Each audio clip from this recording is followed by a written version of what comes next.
আপনারা অনেক অনেক বই পড়ার চেষ্টা করবেন, বিশ্বকে জানবেন, সাহিত্য জানবেন, বিজ্ঞান জানবেন। এগুলো ছাড়া আসলে জীবনের আর কোনো সার্থকতা আপনারা খুঁজে পাবেন না।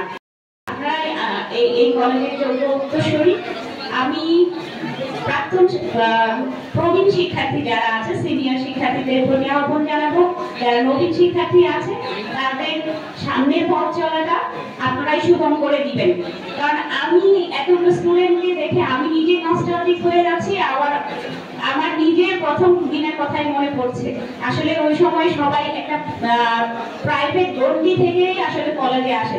যখন আমরা স্কুলে পড়ি তখন কিন্তু একটা অন্যরকম একটা পরিস্থিতি থাকে, একটু প্রাইভেট একটা একটা সিচুয়েশন এনভায়রনমেন্ট থাকে, যেটা পরিবারের মতো একটা ছোট গণ্ডির মতো। কিন্তু কলেজে এসে আপনাদেরকে মানে গাইডলাইন দিত, আপনাদেরকে প্যাম্পার করতো। এখানে কেউ আপনাদেরকে করবেন না, অনেকটাই আপনারা বড় হয়ে গেছেন, নিজের কাছে মনে হবে যে আমরা একটু অবারিত একটা জায়গায় এসে পড়লাম।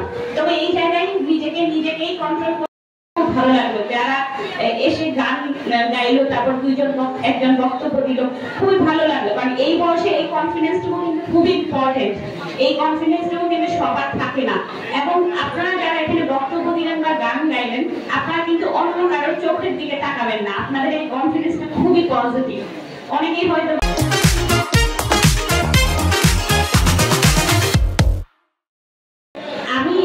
কথা বলছি, আমার সাথে আমাদের সুযোগ্য শিক্ষকবৃন্দ আছেন। আমরা কিন্তু খুব সুন্দরভাবে আমাদের স্মৃতিচারণ করতে পারি, কারণ আমরা ওই জায়গাতে এসে পৌঁছেছি, যে আমাদের স্মৃতিগুলো ভালো ছিল বলে আমরা এই জায়গাতে এসে পৌঁছেছি।